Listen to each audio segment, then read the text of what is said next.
네, 안녕하십니까. KBS 최경련 기자인데요. 홍사훈의 경제쇼 토류대감 홍반장 홍사훈 기자가 코로나 확진으로 잠시 자리를 비웠습니다. KBS 서영민 기자에 이어서 오늘만 제가 진행을 하고 내일부터는 홍사훈 기자 복귀합니다. 예, 홍사훈의 경제쇼 이전에 최경련의 경제쇼였는데, 예, 기억하고 반가워해 주시는 분들이 있으리라고 믿고 오늘만 진행하겠습니다. 자, 그럼 홍사훈의 경제쇼 본격적으로 출발해 보도록 하겠습니다. 유튜브 오늘도 함께 갑시다.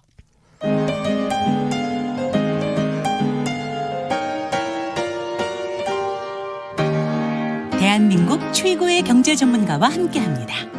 믿을 만한 정보만 쉽고 정확하게 전해드립니다. 홍사훈의 경제쇼. 네, 우크라이나를 침공한 러시아, 정확히 오늘로 17일째라는데요. 러시아에 대한 국제사회의 경제 제재 아주 강하게 있고 러시아도 좀 반발을 하고 있는데 전쟁이 빨리 끝났으면 좋겠습니다만은 이 상황 어떻게 될지 최준영 법무법인 율촌 전문위원 나와 계십니다. 안녕하세요. 네, 안녕하세요. 예. 이게 오늘도 사실은 최경련의 최강시사에서 네. 다른 경제학자분이 나와서 이야기를 했는데 이게 좀 장기전으로 갈 수 있다라는 외신 보도들도 있고 우려가 네네. 있었는데 예. 최 박사님은 어떻게 보시는지 모르겠습니다. 저는 사실 여러 번 틀려서 예상하기가 좀 죄송스럽습니다. 뭐 예. 처음에 전면전으로 가지는 않을 것 같다라는 예. 말씀을 사실 드리기도 했었고 예. 하다 보니 계속 틀려요. 잘 틀리는. 예측은 틀리라고 하는 거라고 그렇지 예. 않습니까? 예. 근데 이제 뭐 현재까지 진행된 상황을 보면 몇 가지 이제 스토리로 요약할 수 있죠. 러시아군이 의외로 취약한 모습을 보이고 있고, 그렇죠. 그다음에 우크라이나군이 의외로 잘 싸우고 있다. 그렇죠. 그 두 가지로 이제 핵심이 요약이 되는 거죠. 예. 그런데 결과적으로 큰 틀에서 놓고 보면 스토리는 템포는 느리지만 그대로 가고 있다라는 게 사실은 제 생각입니다. 그대로 가고 있다는 건 어떤 양측의 세력 차이가 원체 워낙 크잖아요. 크니까. 원체 크죠. 그러니까 이제 우크라이나군이 이제 정말 용감하게 분전을 하면서 곳곳에서 저지하고 러시아군한테 큰 타격을 주는 것도 맞고, 예. 러시아군이 당초 예상보다 훨씬 지연되고 큰 피해를 입는 것도 많지만 예. 매일매일 전해지는 소식들을 지도에 그려놓고 보면 느리지만 어떻든 간에 키이우라든지 주요 도시들에 대한 포위망은 그렇죠. 점점 만들어지고 있고, 우크라이나군의 그 역량은 점점 이제 고갈될 수밖에 없는 이제 그런 상황이라는 거죠. 보면은 수도는 지금 포위해 가고 있는 것이고 포위하고 있는 거죠. 지금 예. 벌써 약 한 10일 정도 계속 지금 뭐 첫날부터죠. 다시 따지고 보면 첫날서부터 여러 가지 시도를 하고 지금 이제 북쪽에 이어서 이제 북동쪽 그다음 남서쪽까지 이제 쭉 내려오고 있는데 아직 완벽한 포위망 구축은 이제 되지 않고 현재 키이우 주변 지역의 이제 소도시들을 중심으로 해가지고 치열한 네. 공방전이 계속 지금 벌어지고 있어요. 전쟁 전부터 생각을 해보면 러시아가 우크라이나를 완전히 함락해서 우크라이나를 지배할 것이다 이런 예측은 없었지 않습니까? 시나리오 중에 이제 저 뒤편에 우선순위가 떨어지는 그렇죠. 예, 저 뒤편쯤에 이제 있었어요. 예. 뭐 정말 확률로 따지면은 한 10% 미만이다라고 하는 어떻게 보면 시나리오를 위한 시나리오 그렇죠. 정도였는데 갑자기 그 카드가 전면으로 나오다 보니까 사실은 이제 앞으로 어떻게 될 것인지 예측하는 것 자체가 상당히 지금 이제 어려워져 있는 상태지요. 지금 협상은 그래도 진행이 되고 있는데 혹시 뭐 극적으로 타결될 수 있는 가능성은 뭐 없나요? 여러 가지 이야기들이 지금 나오고 예. 있습니다. 그래서 뭐 지난번에 이제 벨라루스에서 접경 지역에서 한번 협상을 했다가 결렬이 됐고요. 예. 그다음에 최근에는 뭐 예루살렘에서 다시 또 뭐 이런저런 회담 이야기들이 나오고 있고 또 일각에서 나오는 소식들을 종합해 보면 의외로 지금 급진전되고 있다라는 보도도 있어요. 확인되지는 않고 있는데, 그러니까 양측 다 지금 괴로운 상태거든요. 그렇죠. 예, 그러니까 몹시 괴로운 상태이기 때문에 어떻든 간에 이 상황을 이제 극복을 하고 싶다라는 생각이 이제 드는 거고, 그래서 구체적인 카드를 아마 맞춰보고 있는 이제 상황일 텐데, 그렇다고 그래서 빠르게 그냥 모두가 원하는 것처럼 이제 휴전 협상이라든지 이런 식으로 가지는 않을 거고, 한두 번의 고비는 더 있을 것 같아요. 전쟁으로 인한 피해로 치면 러시아도 지금 만만치 않지 않습니까? 러시아는 이제 뭐 군사적인 어떤 장비의 망실, 그다음에 인명 피해 이런 것들이 큰 거고요. 사실은 우크라이나 같은 경우는 온 국토가 지금 속대밭이 되고 있는 거죠. 이거를 어떻게 복구할 것이냐의 과제도 사실 만만치 않습니다. 원래 유럽 전체에서 봤을 때 옆에 있는 몰도바를 제외하고 나면 제일 가난한 나라가 우크라이나였거든요. 예. 그 나라가 그래도 지금 독립 이후에 한 30년 동안 만들어 온 것들을 스스로 파괴 또는 러시아가 파괴해가면서 저항하고 있는 상태인데 이 전쟁이 끝나고 나서 과연 어떻게 해야 되지? 라고 생각해 보면 벌써부터 좀 갑갑해지는 면도 있습니다만 지금은 일단 싸울 때죠. 그렇죠.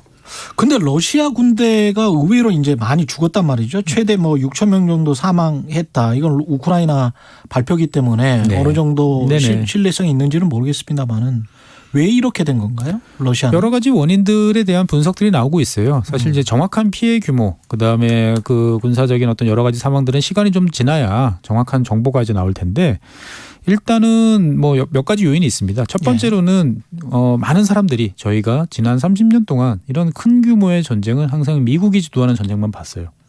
그러다 보니까 미국을 제외한 국가 대 국가의 전쟁을 사실 본 적이 없어요. 최근 들어서.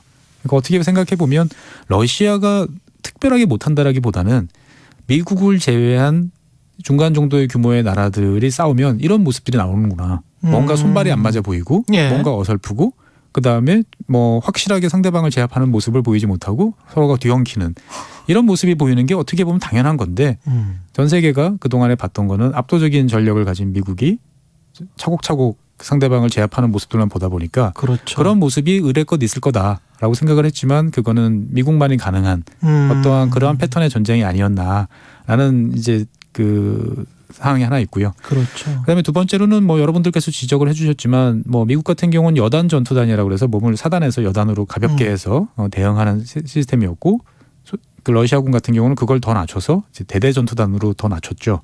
더 소규모로 편성해서 더 신속하게 이동해서 상대방을 제압할 수 있는 이러한 곳으로 이제 국방 개혁을 실시를 이제 했는데 문제는 이러한 대대 전투단 단위가 이제 전투 지속력 그다음에 이런 정규전에 대비한 어떤 그런 파괴력 그다음에 이걸 뒷받침할 수 있는 여러 가지 지원 능력 이런 면에서 봤을 때는 한계가 있었던 거 아니냐. 그러니까 그동안에 러시아가 주도했던 전투들을 보면 대부분 이제 소국의 어떤 그렇죠. 단기전으로 끝났거든요. 예. 그러니까 그러한 정도 타겟이라면 충분했는데 그래도 우크라이나라는 어떤 한 나라를 이제 전면전을 벌이기에는 어떻게 보면 러시아군 시스템 자체가 조금 적절하지 않은 상태에서 전면전을 전개했던 거 아니냐라는 면도 있고요.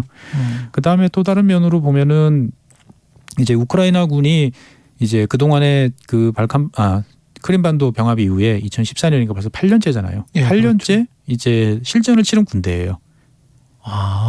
그러다 보니까 우리로 따지면 예비군을 동원을 하면 이 예비군은 이제 페이퍼상에만 있는 게 아니고 실제로 얼마 전까지 다 박격포탄과 소총이 난무하는 현장을 뛰어다녔던 존재들이거든요.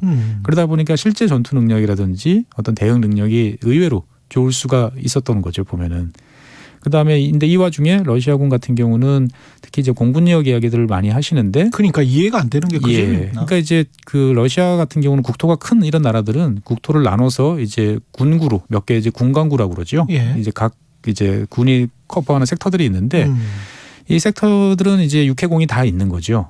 근데 여기서 이 공군들을 일정 부분 차출을 해서 투입을 했는데 우리가 미국에서 보는 것처럼 이거를 공군 전력을 종합적으로 총괄, 지휘, 기획하는 어떠한 이런 역량을 그동안 제대로 축적하지 못했던 거 아닌가. 그러니까 뭐 이를테면 시베리아 쪽에서 온 파트는 자기들이 알아서 우크라이나 분의 어느 지역을 알아서 공격하고 누구는 또 이제 키이우 주변 지역을 알아서 공격하고 이런 식의 어떻게 보면은 서로 나눠서 하는 작전하는 그런 쪽만 연습해봤지 이거를 임시로 어떤 통합사령부를 만들어서 모든 전력을 몰아서 관할하고 정리하는 이런 것들이 러시아군이 제대로 형성이 안 됐던 거 아닌가라는 비판도 나옵니다만 여러 가지 사항들은 좀 더 시간이 좀 필요할 것 같아요. 그렇군요. 그리고 실제로 우리가 지금 보고 있는 러시아군의 피해 같은 경우는 이제 상당히 막대한 건 맞는데 문제는 우크라이나군 피해도 사실 막대하거든요. 그렇죠. 근데 네. 잘 안 보여요.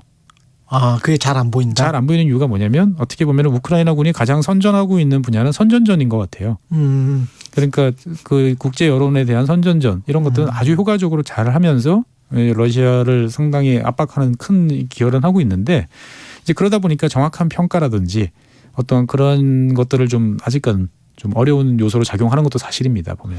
나토군이 직접적으로 개입할 수 있는 지금 상황은 아니잖아요. 그렇죠. 그런 상황에서 이제 젤렌스키 대통령이 비행금지 구역을 좀 설정을 해달라 우크라이나 네. 상공을. 근데 네네. 그걸 이제 나토 쪽에서 이제 받아들이지 않은 것은 결국은 직접적으로 참전은 못하겠다는 그런 의미죠. 그렇죠. 근데 이제 예. 거기에 대해서 사실 뭐 많은 사람들이 좀 아쉬움과 안타까움을 이제 이야기를 하는 게 우리가 이제 그런 이야기를 많이 했잖아요. 전략적 모호성.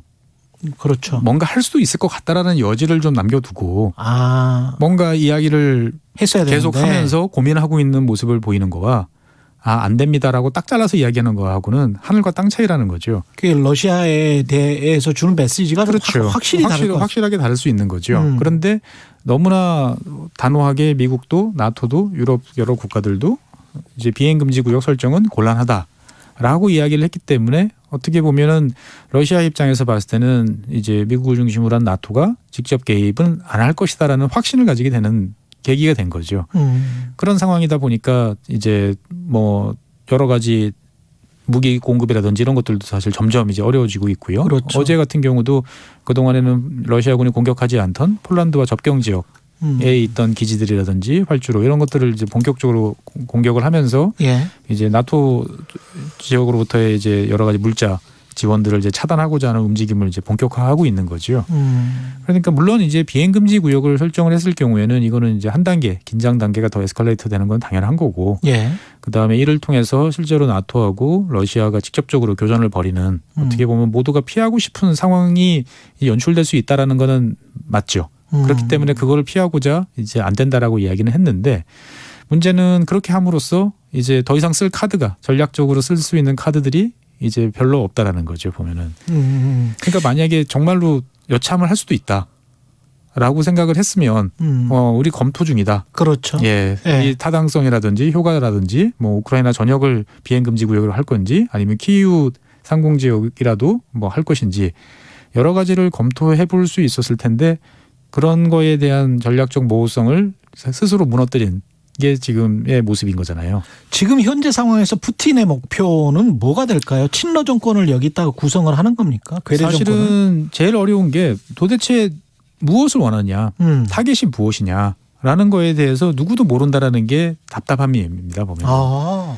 그러니까 푸틴이 원하는 것이 무엇인가라는 것들에 대한 답은 그동안의 합리적인 생각으로 봤을 때 보면 최대 많이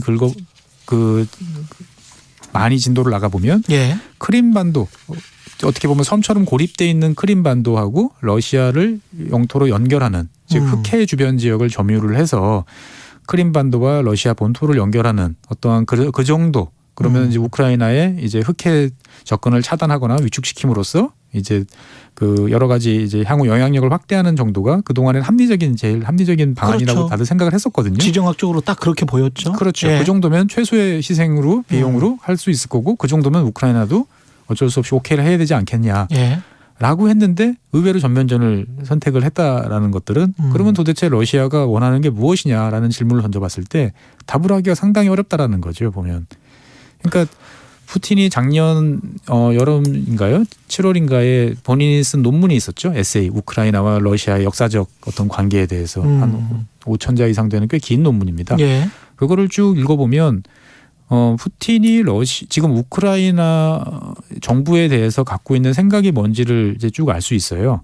근데 그 논문대로라면 어떻게 보면 이제 단순하게 친러 정권의 수립 그리고 그 정도로 끝나는 게 아니고 흔히 말하는 친서방 세력에 대한 철저한 숙청, 추방 이렇게까지 갈 수 있는 거죠. 그러니까 왜냐하면 푸틴이 생각하는 우크라이나의 현재 모습은 이제 네오나치 세력들이 횡행하고 있고 어떻게 보면 그러한 과거의 파쇼적인 어떠한 그러한 압제를 통해서 서방이 앞잡이가 돼서 러시아를 위협하는 그런 이제 존재로 이제 간주된다라는 거죠. 러시아 국민들은 그걸 믿습니까? 러시아 국민들은 이제 어떻든 간에 현재로서는 이제 그 푸틴 대통령에 대한 지지를 이제 보내고 있는 상황으로 이해돼요. 근데 이제 뭐 여러 가지 피해 상황에 대한 정확한 정보도 전달되지 않고 그다음에 이제 이러한 전쟁에 대해서 여러 가지 정보들이 갈수록 차단이 돼 있는 입장이다 보니까 뭐 러시아 국민들이 일단은 전쟁에 대해서 초반에 반대하다가 이제 현재로서는 일단은 뭐 상대방이 우리를 공격하니까 우리는 우리대로 맞서야겠다. 라는 생각을 지금 강하게 하고 있는 것 같아요. 예. 근데 이제 서방의 제재라든지 이런 것들 특히나 이제 피부에 와닿는 소비재와 관련된 여러 그 다국적 기업들의 연이은 철수 그다음에 공급 중단 이런 것들이 이제 이어지면서 이제 러시아 국민들이 어떤 식으로 거기에 대해 반응할지는 좀 더 지켜봐야 될 것 같습니다. 만약에 그 97년 이전과 이후를 나눠서 외신들이 보도를 많이 하던데 97년 이전 이후를 보면은 한 14개의 구소련 국가들이 나토나 EU에 가입이 됐더라고요. 예. 만약에 우크라이나에서 서둘러서 나토나 EU에 가입하겠다라는 말을 안 했다고 할지라도 네. 러시아가 침공을 했을까요? 많은 분들이 이제 현재 젤렌스키 대통령이 나토 예. 가입을 추진하다가 이 사달이 났다라고 이제 말씀하시는 분도 많은데 어떻게 보면 정치인이잖아요. 정치인은 뭘 따라야 될까요? 한 국가의 정치인이라면 헌법에 규정되어 있는 의무를 따라야 되는 거는 모든 그렇죠. 정치인의 목표잖아요. 근데 우크라이나 헌법은 젤렌스키 대통령 이전 대통령 때 포로셴코 대통령 때 맞아. 헌법이 개정이 되면서 예. EU 가입과 나토 가입을 국가적 목표로 한다고 못 박아버렸어요. 그 헌법에다 넣어버렸더라고요. 그렇죠. 예. 그리고 그 전에도 이제 국가기본법 같은 헌법까지는 아니지만 여러 가지 중요한 전략적인 상황을 담은 법에 이제 우리의 목표는 EU 가입과 나토 가입이라고 써 있었어요. 근데 더 아이러니한 거는 그러한 것들을 주도한 사람들은 우크라이나 동부 지역 출신의 우리가 흔히 생각하는 러시아와 비교적 밀접한 관계가 있는 정치인들이 정권을 잡았을 때 그러한 경향들이 생긴 거예요. 본인이 정권을 잡았지만 잡고 나서 보니까 이게 우리가 갈 길은 결국은 친서방이다. 그리고 국민들이 그 친러 성향으로 기울던 두 번의 정권을 이제 오렌지 혁명과 유로마이단 두 번의 이제 정치적인 그 무력 투쟁을 통해 가지고 끌어내렸잖아요. 그럼 정치인들로서는 따를 수밖에 없는 거예요. 유권자의 그 그렇죠. 표심이니까. 예. 유권자가 그동안 두 번이나 칠러 정권에 대해서 심판을 했고 그다음에 거기에 따른 목표가 그러면 그 추상적인 가치가 구체화될 수 있는 키워드가 뭐냐라고 하면 EU와 나토라는 두 가지 키워드로 이미 우크라이나 국민 사이에는 정해져 있는 거예요. 그러네요. 예. 그러니까 우리 입장에서 봤을 때는 그거를 안 했으면 전쟁이 안 일어났겠지라고 생각을 말은 할 수 있지만 우크라이나 입장에서 봤을 때는 지난 2000년부터 생각해 보면 한 20년 동안 치열한 내부적인 투쟁 갈등을 통해서 일단은 정리가 돼 있는 거지요. 꼭 했어야 되는 국가적 과제인 거고 정치인들로서는 그간의 모습을 지켜본 바로서는 이거를 안 하겠다라고 말할 수 없는 거죠. 그러면 내가 대통령에서 내려가야 되는 그렇군요. 예, 상황이라는 것들을 좀 염두에 두고 우리가 좀 바라볼 필요가 있을 것 같아요. 이 서방 강대국들이 그 제재를 하는 것들 경제적 제재는 지금 많이 하고 있는데 이 제재들은 어느 정도의 강도다라고 지금 평가를 하세요? 역대급이죠. 역대급이다. 예, 역대급이죠. 그러니까 이 정도의 이란 제재나 이런 것보다 훨씬 세다. 뭐 거의 이란급이죠. 그러니까 이란급이다. 러시아라는 나라를 핵을 예. 보유한 어떤 그런 나라를 이 정도로 팔을 비틀어서 제재를 하겠다라고 나설 거라고는 생각을 안 했죠. 물론 이제 서로가 얽혀 있는 관계가 있기 때문에 에너지 수입과 관련되는 뭐 은행들은 제외한다든지 하는 식으로 이제 여지는 남겨놓고 있습니다만. 어떻게 보면 상당히 전체적으로 뭐 스위프트에서 이제 축출한다든지 예. 이런 것 같은 경우는 그냥 위협하는 이야기라고 생각했지 그게 실제로 이렇게 정광석화처럼 그렇죠. 이루어질 거라고는 생각 안 했거든요. 예. 근데 단행을 했고 그다음에 뭐 미국이나 유럽의 많은 기업들이 줄지어 지금 철수 선언을 하잖아요. 그렇습니다. 예, 뭐 맥도날드를 비롯해서 이케아도 철수를 했고 그렇습니다. 뭐 리바이스 같은 어떻게 보면은 이제 소련에서 러시아로 넘어왔을 때 상징적인 존재가 리바이스 청바지였는데 그 회사도 자진해서 다 철수를 선언을 했단 말이죠. 보면은 그러니까 제재 수위와 제재 범위로 봤을 때는 근대 역사상 어떻게 보면 이 정도 제재를 가한 경우는 별로 많지 않은 것 같고 근데도 계속 지금 제재 수위를 높이고 있단 말이죠. 예. 뭐 최애국 대우에서 빼겠다. 예. 그러니까 최애국 대우에서 빼겠다라는 것들은 흔히 말하는 이제 우리가 일반적인 통상의 관례에서 이제 제외시키겠다라는 거랑 똑같거든요. 보면. 그렇죠. 참고로 말씀드리면 미국으로부터 경제적 제재를 첫 번째 받은 2차 세계대전 이후에 첫 번째로 받은 나라가 북한이에요. 북한한테 첫 번째 내린 경제적 제재가 최애국 대우를 박탈하는 거였어요. 지금까지 이어지고 있죠. 예. 70년 동안. 예. 예. 그러면 예. 그 북한은 버텼는데 러시아는 못 버팁니까?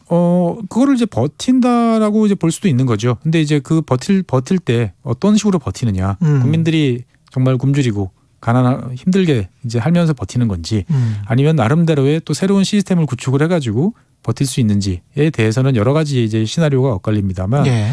단적인 예로 지금 뭐 러시아에 대해서 여러 가지 반도체라든지 이런 공급까지도 이제 다 차단이 되는 이제 이런 상태잖아요. 예.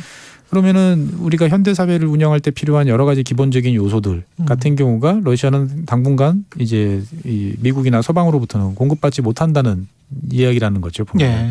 그러면은 이제 그 러시아 국민들이 필요로 하는 많은 것들이 현재 단기적으로 봤을 때는 어떻게 보면은 국가적인 애국심이라든지 여러 가지 생각으로 이제 버틸 수 있습니다만 이게 장기화 됐을 때 나타나는 그 불만이라든지 그렇죠. 이런 것들은 이제 알 수가 없는 거죠. 근데 반면 러시아가 정말 그런 상황에 내몰리게 되면 차근차근 이제 유럽 지역으로 가는 가스관이나 에너지 공급을 이제 중단할 수도 있는 이제 그런 상황에 돼 있는 거죠. 근데 그러면 이제 서로가 죽는 거 아니에요? 그렇죠. 더 죽는 거 아니에요? 그렇죠. 그런데 러시아는. 이제 원래 제재라는 건 그렇습니다. 상대방이 나한테 가할 게 없을 때는 마음껏 가야지만 상대방도 나한테 보복할 수 있다는 여지가 있으면 항상 여지를 남겨놓을 수밖에 없는 거거든요. 근데 푸틴 입장에서 푸틴이 정말 무슨 생각을 하고 있는지 모르겠네요. 그 전에 외환보유고랄지 이런 거는 우리나라보다 지금 더 많은 것 같고. 6,300억 달러 정도 되고요. 예. 그다음에 뭐 G20 뭐 우리가 흔히 말하는 이제 세계 주요 국가들 중에서는 국가 정부 부채가 제일 낮은 나라가 러시아예요. 그러니까요. 2014년 이후에 한 열심히 준비를 이제 해 왔는데 상대방이 제재하는 수준이 이제 그걸 뛰어넘는 어떠한 이런 단위인데 문제는 러시아라는 나라가 우리 생각보다는 훨씬 다양한 영역에 걸쳐 있는 나라라는 거죠. 예. 대표적인 것으로 이제 밀이죠, 밀. 밀. 전 세계에서 밀을 가장 많이 수출하는 나라는 러시아입니다. 미국보다 많이 수출해요. 그렇군요. 예. 그래서 그럼 러시아 밀을 누가 사가냐 하면 주로 중동 국가들이 많이 사갑니다. 세계에서 밀을 제일 많이 수입하는 나라 중에 하나가 이제 이집트를 비롯한 중동 국가들이에요. 그렇습니까? 예. 우크라이나 같은 경우도 순위로 따지면 한 4위 정도 되는 나라죠. 그러면 당장 이제 러시아가 이제 해외에 대한 이제 곡물 수출을 이제 그렇죠. 제한을 받아서 못하게 됐다. 예. 그러면 그 불똥이 튀는 것들은 이제 중동 지역으로 튈 가능성이 있어요. 아프리카라든지. 예. 2010년 전후한 이제 아랍의 봄 같은 경우가 왜 생겼냐 여러 가지 설명이 있습니다만 그 중에 하나는 물가 상승이었거든요. 물가 상승된 원인 중에 하나는 당시에 러시아가 극심한 가뭄으로 인해 가지고 밀 수출을 중단시켰어요. 국내에다가 먼저 공급해야 된다고.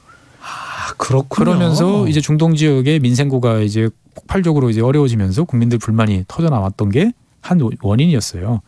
그렇게 따지면 지금 러시아가 이제 러시아를 이제 공격했을 때 나올 수 있는 여러 가지 이제 문제점들은 시간을 두고 이제 서방이라든지 다른 국가에 이제 영향을 미칠 수도 있는 거죠. 미칠 수밖에 없겠습니다. 당장은 예. 이제 뭐 사일로에 저장해 놓은 곡식들이 있으니까 큰 문제는 없습니다만 지금 이제 파종해 놓은 겨울밀들을 제대로 수확할 수 있을까요? 우크라이나가? 그렇죠. 그다음에 우크라이나 전 세계에서 가장 그 많은 비료를 수출하는 나라도 이제 러시아. 그다음에 러시아와 더불어서 우크라이나 침공을 같이 돕고 있는 벨라루스. 이 두 나라가 전 세계적으로 봤을 때 아주 핵심적인 비료 또 수출 국가예요. 아. 우리가 콩 같은 경우는 남미의 브라질에서 많이들 또 이제 수입들을 여기저기서 많이 하는데 예. 브라질 같은 경우는 전체 비료의 절반 이상을 러시아에서 수입을 합니다. 그런데 이제 무역 제재로 이게 안 된다라고 생각하면 이제 또 난리가 나는 거죠. 도미노네. 그렇습니다. 예. 그러니까 이제 여러 가지로 얽혀 있는 것들을 그 희생을 감내하고라도 전쟁을 멈추겠다라고 이제 멈추고 러시아가 물러서라고 지금 강요를 하고 있는데 러시아가 그냥 이제 물러서는 게 아니고 나름대로의 방식으로 이제 뭔가 문서화시키는 걸 원하는 거 아닙니까 지금 러시아는? 그러니까 러시아 입장에서 봤을 때는 그러면 무엇을 원하냐? 예. 그러면 제일 합리적으로 봤을 때 보면은 자 나토가 이제 우크라이나의 가입에 대해서 우리는 받지 않겠다. 그다음에 우리도 이제 그 나토 가입을 추진하지 않겠다. 그다음에 푸틴 입장에서 봤을 때는 당연히 요구할 수 있는 게 이제 그 무장 해제까지도 요구할 수 있을 것 같아요. 우크라이나에? 예. 너희들 이제 더 이상 더 무기를 또 갖고 있으면 또 티격태격할 때 어려울 수 있으니까 이제 아주 제한된 요건으로만 무장을 갖춰라라고 이제 요구를 할 수도 있는 거죠. 이제 보면은. 그럼 뭐 거의 점령군이네요. 그렇게 되면. 그렇죠. 예. 그러니까 뭐 그 마크롱 대통령이 이제 뭐 핀란드화 뭐 이야기도 이제 했었지만 그렇죠. 중립국가. 그 중립국가라는 게 우리가 생각하는 그 스위스처럼 이제 우아한 중립국이 아니라는 거죠. 정말 가랑이 사이를 길 정도의 어떤 그런 것들을 감내하면서 갔던 게 핀란드거든요. 주 핀란드 소련 대사는 총독이었어요. 총독. 예, 그래서 핀란드 같은 경우는 예전 냉전 시기에 도서관에서 소련 비판하는 책들은 다 찍고 다 검은색으로 검열하고 일체 방송에 내보내지도 않고. 우리 일제시대랑 비슷해. 그렇습니다. 그러네요. 예. 그러면서 이제 당시 핀란드 대통령은 틈만 나면 모스크바를 방문해서 이제 그 공산당 간부들하고 보드카 잔을 기울이면서 어떻게든 좋은 관계를 유지하려고 노력했던 게 이제 폴란드의 중립국화라는 거죠. 그 지금 언론에서 나오는 거는 러시아의 디폴트 가능성 이야기를 하지 않습니까? 예. 바로 디폴트가 될 가능성은 없을 거고 러시아는 최대한 버티기는 버틸 텐데. 뭐 이 상황에서 왔을 때는 굳이 버티려고 노력할 필요도 없을 수도 있죠. 그래요? 예, 그냥 내 돈 뭐 돈 안 주겠다 이렇게 그렇습니다. 나올 수도 있습니까? 예, 그럴 수도 있는 거죠. 어차피 빌려준 사람들은 주로 유럽의 은행들, 뭐 프랑스라든지 이제 이탈리아 이런 쪽, 특히 아마 오스트리아 뭐 이런 쪽 은행들이 이제 많을 거예요. 미국 은행들은 익스포저가 별로 없어서 이왕 막장인데 뭐 내 손해가 아니다. 채권자들 당신들 손해다. 당신들 손해라고 생각하는 거죠. 나는 채무자일 뿐이다. 네. 예. 그리고 뭐 루블로 상환하겠다. 루블로 상환하겠다. 예. 뭐 여러 가지 이야기를 할 수도 있는 거죠. 이제 보면 물론 막장으로 가는 거예요. 그렇게까지 정말. 갈 것이냐, 예. 아닐 것이냐에 대한 이제 견해는 여러 가지로 이제 엇갈리는 거고요. 실제로 디폴트를 선언했다 하더라도 그러면은 이제 러시아가 나중에라도 갚을 거냐. 뭐 러시아는 예전에 이제 제정 러시아라든지 뭐 구소련 뭐 부채라든지를 나름대로의 방식으로는 갚아왔던 또 그런 전통이 있거든요. 그러면은 그러다 보니까 이제 뭐 디폴트 여부 자체가 중요한 건 아닌 것 같아요. 이미 이제 뭐 그런 거를 신경을 쓰고 거기에 대해서 행동을 이제 제약받을 단계는 아닌 것 같고요. 일단은 이 러시아와 우크라이나 같은 경우는 힘 대 힘으로 부딪혀서 이제 한 번은 결론이 나야 될 것 같습니다. 그러니까 양쪽 중에 누가 탈진하든지 둘 다 더 이상 못하겠다.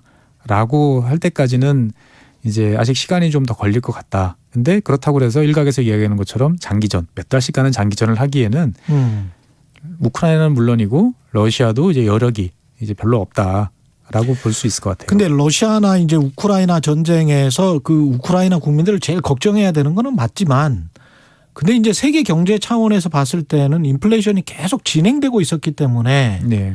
미국 경제도 타격을 입고 특히 이제 우리나라 경제도 타격을 입을 수밖에 없는 그런 상황이란 말이죠. 그러니까 이제 국가별로 입장이 되게 예. 천차만별일 수밖에 없는 거죠. 당장 이제 이를테면은 이제 아까 말씀드린 것처럼 우크라이나와 이제 러시아의 밀 수출이 뭐 전면적으로 중단됐다. 그렇죠. 그러면 제일 이득을 보는 사람은 누굴까요? 미국 중서부의 농민들입니다. 갑자기 수출 가격이 대폭적으로 인상이 되면서 그렇죠. 사실 미국 그 농업 수출 같은 경우는 지난 한 20년간에 걸쳐 가지고 국제적으로 경쟁자들이 너무 많아졌다라고 분석을 하고 있어요. 그러니까 과거 같으면 이제 식품 가공업에서 쓸 수 있는 곡물, 뭐 밀이라든지 옥수수를 규격에 맞춰서 할 수 있는 나라는 미국밖에 없었어요. 예. 근데 지금은 대부분의 곡물 수출 국가들이 국제적인 표준에 맞춰서 미국 수준의 이제 제품들을 생산을 해내고 있어요. 그러다 보니까 미국 같은 경우는 미국 그 농업은 사실 되게 치열한 경쟁에 직면해 있다라는 보고서를 자주 냈었거든요. 예.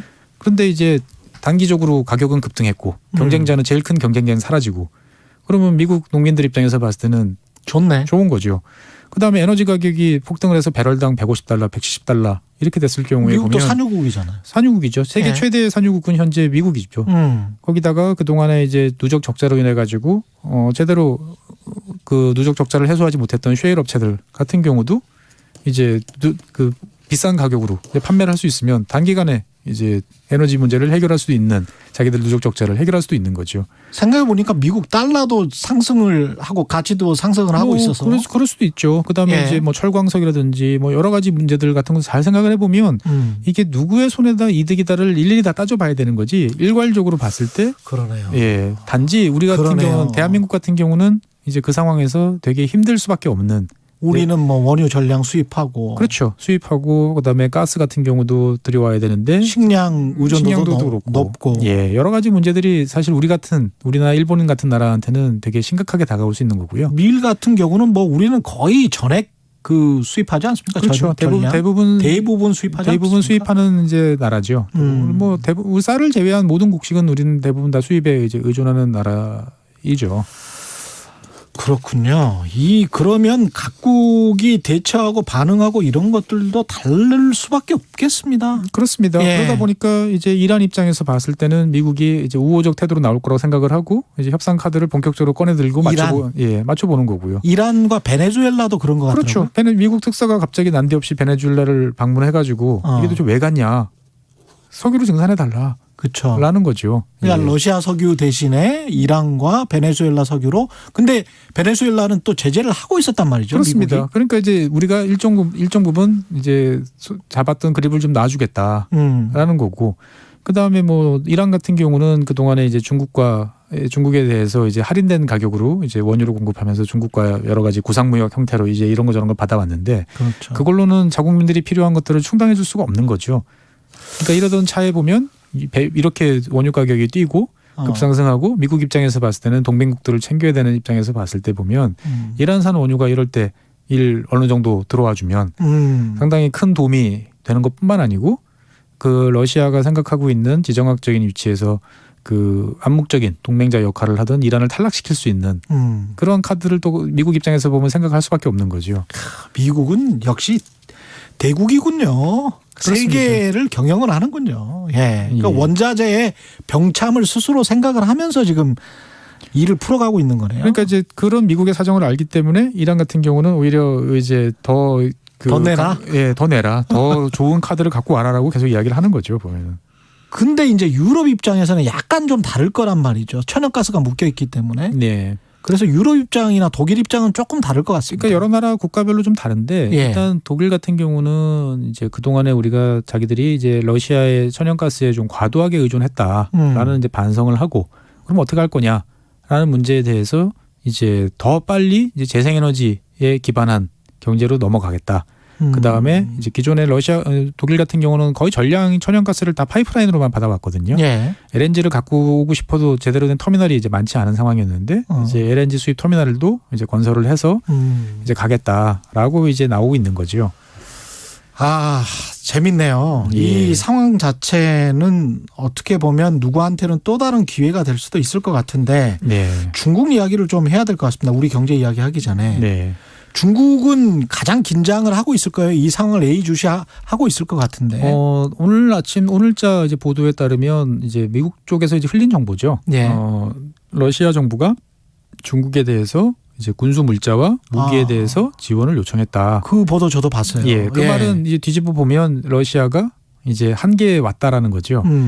근데 이제 여기에 대해서 중국은 이제 뜨뜻미지근한 이제 태도를 보이고 있는 거죠. 네. 그러니까 중국 입장에서 봤을 때는 여러 가지 고민이 지금 되게 많을 수밖에 없습니다. 그러니까요. 첫 번째로는 영토를 접하고 있고, 그다음 육지로 얼마든지 3년에서 공격을 해 들어갈 수 있는 우크라이나를 한 3, 4일, 길어봐야 일주일이면 공략이 끝날 줄 알았는데 지금 2주일, 3주일째 지금 공방전을 벌이고 있단 말이죠. 러시아가. 그렇죠. 예. 그러면 중국 입장에서 봤을 때는 대만이라는 어떻게 보면 천혜의 요새인 이 그 그렇죠. 대만 해협을 건너서 상륙을 시켜서 전투를 치렀을 때 생산이 있겠냐 현재 전력으로 라는 고민을 새삼 해볼 수밖에 없는 거죠. 어차피 지상전을 해야 되는데. 그러니까 이제 지상전으로 들어가도 저렇게 고생하는데 이 상황이면은 우리가 상륙시키는 것 자체도 어렵지 않겠냐. 그러네. 네, 훨씬 어렵거든요. 예. 바다를 건너 상륙시킨다는 것들은 말이 쉽지. 그렇지. 예, 쉽지 않은. 그리고 더더욱인다나 대만군하고 우크라이나군하고 생각해 보면 대만군이 그래도 여러 가지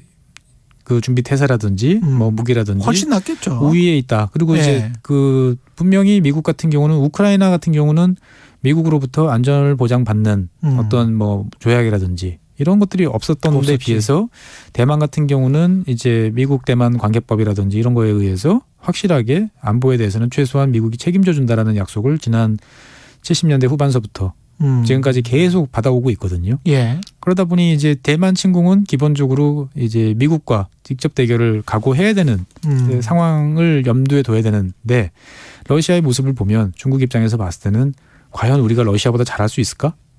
라는 생각을 해보면 머리가 이제 복잡해지는 거죠. 그런데 시진핑이 생각하고 있는 거는 대만을 통합시켜서 본인이 그렇죠. 예. 보통 이제 어떻게 보면 남은 목표가 이제 그거다. 그거 라고 하나다. 생각했는데 예. 이제 쉽지 않겠다라는 생각을 이제 할 수 있는 거고요. 그 다음에 이제 국제적으로 봤을 때는 러시아에 대해서 뭐 이를테면 안전보장이사회나 이럴 때 러시아 제재에 대해서 뭐 기권하는 정도의 모습. 그러니까 러시아가 기대했던 거는 적극적으로 반대를 해주고, 그렇죠. 러시아 편에 서줄 거를 기대했는데 중국은 거리를 두는 모습들을 이제 계속 보인다는 거죠.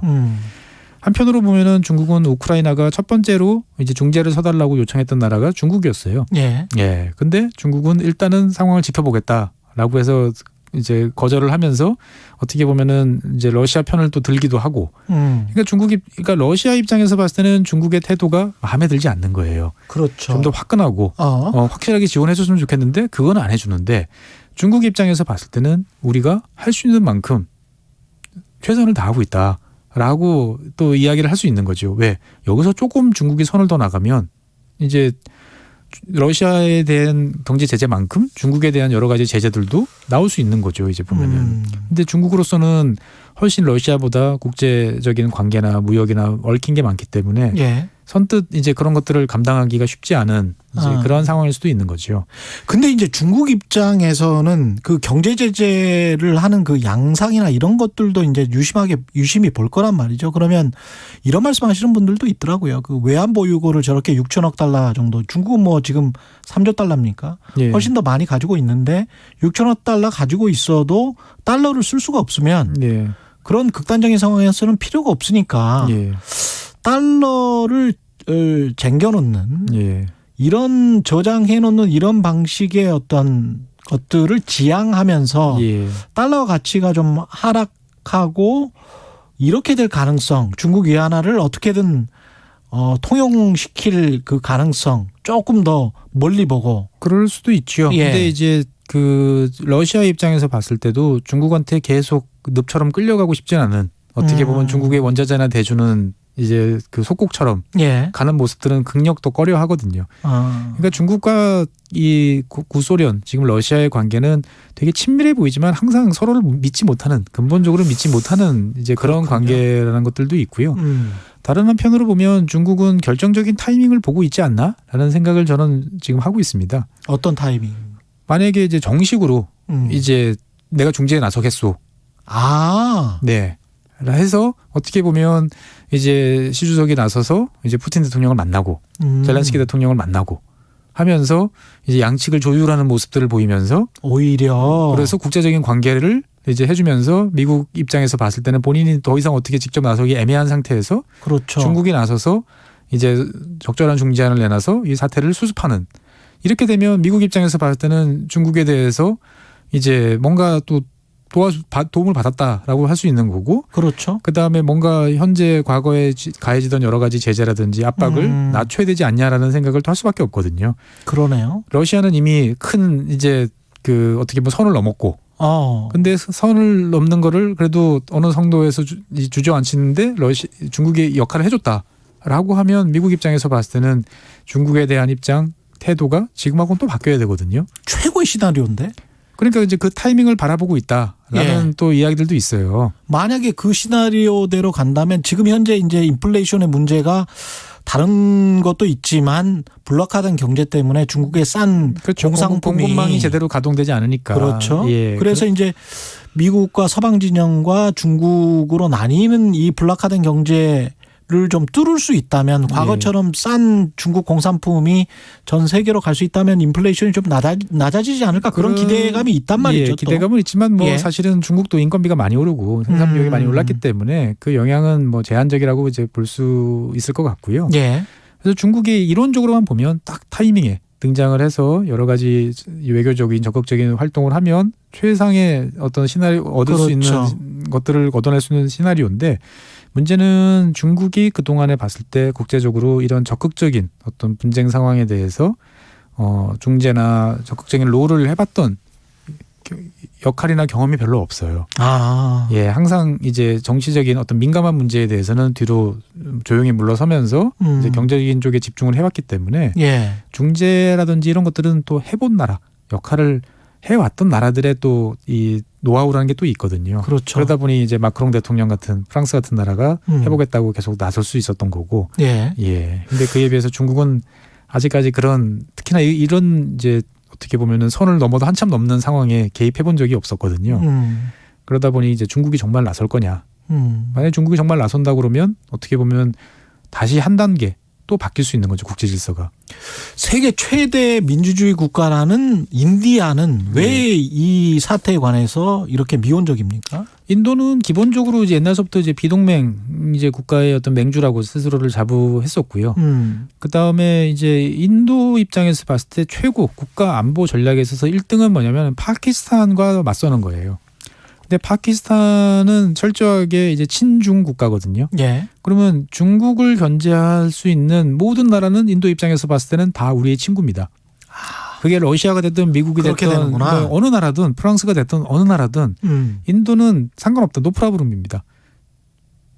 파키스탄과 러시아가 친하면 인도 맞겠죠. 입장에서는. 예. 그러니까 지금 입장에서 봤을 때는 파키스탄이 중국으로부터 뭐 전투기라든지 여러 가지 많이 받을 때 인도는 뭐 내가 미국제든 프랑스제든 러시아제든 상관하지 않고 내가 맞설 수 있으면 다 도입하겠다.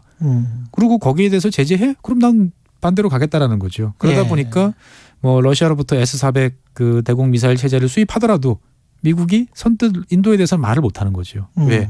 인도에 대해서 섣불리 움직였다가는 어렵게 만들어놨던 쿼드라든지 예. 포위망의 한 축이 완전히 무너질 수밖에 없거든요. 예. 그러다 보니까 인도는 어떻게 보면 자국의 그 독자적 영역을 확보를 하고 있는 상태고, 그래서 일각에서는 뭐 만약에 이런 상태가 유지되면 이제 러시아가 인도를 이제 매개 삼아서 인도에서 뭔가 외환 거래 이런 것들을 할 수도 있다라는 이야기들도 하지만 뭐 그거는 이제 좀 더 지켜봐야 될 것 같고요. 예. 그래서 인도 입장에서 봤을 때는 이런 상황을 극대화 잘 활용해서 자국의 영향력, 자국의 자율성 이런 거를 이제 극대화시키려는 좋은 이제 카드로 생각을 하는 거죠. 아주 이제 복잡한 세계의 역학관계를 좀 들여다봤는데 우리나라 이야기를 한 10분 정도 해보죠. 곡물 가격이나 원유 가격이 상승을 하고 그 여파가 영향을 미치려면 또 지금도 안 그래도 비싼데 물가 상승률이 높은데 예. 뭐 외신을 보니까 1분기나 2분기 정도 좀 더 지나야 더 큰 파도가 밀려온다. 예. 보통 네. 인플레이션이라는 게 원유 가격 상승 이후에 그거는 맞습니까? 그렇죠. 그러니까 이제 예. 뭐 지금은 어떻든 간에 이제 심리적으로 위축이 됐지 그렇죠. 당장 재고가 없는 건 아니거든요. 다 뭐든지 재고라는 게 어느 정도 있고 구해보면 돈을 더 주면 구할 수 있는 상황이 어느 정도는 지속이 되죠. 예. 근데 이제 시간이 더 지나가서 이제 재고가 바닥이 나는 그런 시점이 이제 뭐 한 1, 2분기 정도 더 있을 때 시기라고 보면은 이제 본격적인 파고는 이제 그때서부터 이제 올 수도 있는 거죠. 그래서 그때 되면 지금 수준보다 더 올라갈 수도 있다라고 말씀들을 이제 하시는데 사실 저는 좀 이번 사태를 바라보면서 우리 국민들이 조금 인식과 관점을 좀 바꿨으면 좋겠어요. 어떻게 해요? 그러니까 우리는 항상 어떤 일이 생기면 야 우리한테 미치는 영향이 뭐야? 우리가 경제적으로 뭘 해야 되지? 어떻게 이걸 맞춰야 돼? 라는데 만 초점을 맞춰 왔어요. 예. 그런데 우리는 이제 어느 순간인가부터 세계 이제 뭐 7위 정도 수준의 이제 경제 대국이 됐고, 그렇죠. 예, 소프트 파워로 봤을 때 세계가 부러워하는 나라가 됐다고 스스로 자부한단 말이죠. 예. 그러면 이러한 어떤 국제적인 관계에 대해서 좀 더 냉정하고 객관적으로 바라보면서 우리의 롤을 어떻게 가져갈 것인지, 우리의 역할을 그러면 어떻게 갈 것인지. 왜냐하면 우리나라 같은 경우는 이제 러시아라는 나라와 어차피 이제 통일이 됐을 경우에는 또 한 접할 수밖에 없는 나라고. 그렇죠. 예. 그다음에 예. 뭐 꼭 그런 관계가 아니다 하더라도 이제 동해 상공에서 가끔은 또 러시아 전투기와 우리나라 전투기들이 또 서로가 맞서는 일들도 가끔 벌어지기도 하는. 그렇죠. 어떻게 보면 러시아와 직접적인 이해관계가 있는 나라가 우리나라란 말이죠.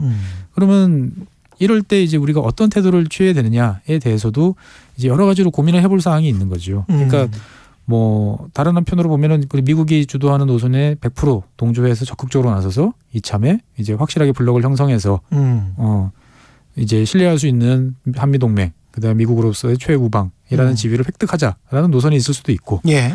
다른 다른 한편으로 봤을 때는 그래도 러시아라는 나라를 누가 어찌할 수 없지 않겠는가. 그러면 이 관계가 끝나고 났을 때 우리한테 미칠 수 있는 여러 가지 영향들이 또 있지 않을까를 고려해 보면서 다양한 옵션과 시나리오는 존재하지 않나? 라는 논의도 사실은 고려해 볼 수 있는 그렇죠. 거거든요, 보면은. 그렇죠. 그런데 그런 것들에 대한 전반적인 냉정함보다는 어떻게 보면 상당히 사태를 이제 그 뭐라고 해야 되나 좀 너무 피상적으로만 좀 바라보는 듯한 그런 모습이 아직도 이어지고 있다라는 게 좀 예. 안타까운 거지요. 예. 그러니까 우리 정도의 경제력을 가진 이제 그리고 뭔가 이제 동아시아에서 역할 롤을 이제 서로가 많은 사람들이 기대하고 있을 때 그럼 어떤 포지션을 취해야 될 것인가라는 거에 대해서 좀 진지하게 고민을 해야 되는데 제가 생각했을 때는 뭐 이 미국을 중심으로 한 원체 이 서방의 그 단일 대우가 큰 것도 있었고 그렇죠. 또 한편으로는 대통령 선거라는 또 이런 과제도 있었기 때문에 어쩔 수 없다라는 면도 있긴 하지만 예. 다른 한편으로 보면 이런 과제에 대해서 좀 더 다각도로 다양한 큰 그림을 좀 그려보는 시도 그다음에 그거를 중심에 놓고 논의하는 어떤 사회적 어떤 뭐 논의 체계 이런 것들이 좀 갖춰지는 모습을 봤으면 좋겠어요. 우리가 지정학과 국제경제와 대한민국 경제를 이야기할 때 꼭 이야기를 할 수밖에 없는 게 우리가 남들이 가지지 않는 게 뭐가 있는가. 그거는 이제 반도체 칩 정도. 근데 중국도 뭐 배터리가 있으니까. 그러니까 이제 너무 지나치게 이제 경제적으로만 바라본다는 거죠. 제 입장에서 봤을 때는. 예. 그러니까 이런 것들이 이제 어떤 식으로 파장이 나고 어떤 식으로 그림이 올 것인지에 대해서 이제 단순하게 물가가 오르니까 우리 지금 산업이 어려워지고 경기가 안 좋아질 거야. 이런 걸 떠나서 그럼 이 파장이 그러면은 이제 중국과의 아까 말씀드렸던 중국과의 관계 변화. 그러면 이것들이 만약에 중국이 그런 시나리오로 갔을 때 그럼 미국의 태도 변화가 되면 예. 우리는 지금 어떻게 보면 중국이 무섭게 쫓아오고 있다가 미국이 반도체 제재나 통신 제재를 통해서 중국의 팔을 비틀어 놓고 있어서 그렇죠. 지금 한숨 돌리고 있는 상태인데 예. 이게 한순간에 또 바뀔 수도 있다라는 생각을 또 해야 되는 거죠. 보면은. 그 미국의 결정에 따라서. 미국의 결정에 따라서 바뀔 수도 있는 거죠. 중국이 만약에 적절한 수준에서 뭐 제어를 하면서 정말 상상력이 필요하네요. 그렇죠. 예. 그러면 이제 인도 같은 나라는 그러면 또 우리가 어떻게 할 것이며 그다음에 우리가 이제 최근 들어서 방위 산업 같은 경우로 해서 열심히 수출을 이제 많이 하는데 예. 이것 같은 경우도 그러면 이제 어떤 식으로 대응을 할 것인지 가령 이를테면 유럽이 드디어 눈을 떴어 이제 위기에 맞춰서 독일이 이제 재군비를 선언했어. 예. 그러면 좋지 드디어 정신 차렸구나 저 자식들 이렇게 이야기를 한단 말이죠. 예. 뒤집어 생각해 보면 세계 최고의 자주포는 사실 독일제거든요. 가격이 너무 비싸서 그리고 현재 생산 라인이 없어서 이제 우리나라 K9 자주포 같은 게 많이 팔리고 있는 상황인데 독일 같은 나라가 맘먹고 팔고도 붙이고 다시 재군비를 선언해서 라인을 구축하고 돌리기 시작하면 우리나라 방위사업 같은 경우는 또 다른 또 위기에 봉착할 수 있는 거거든요.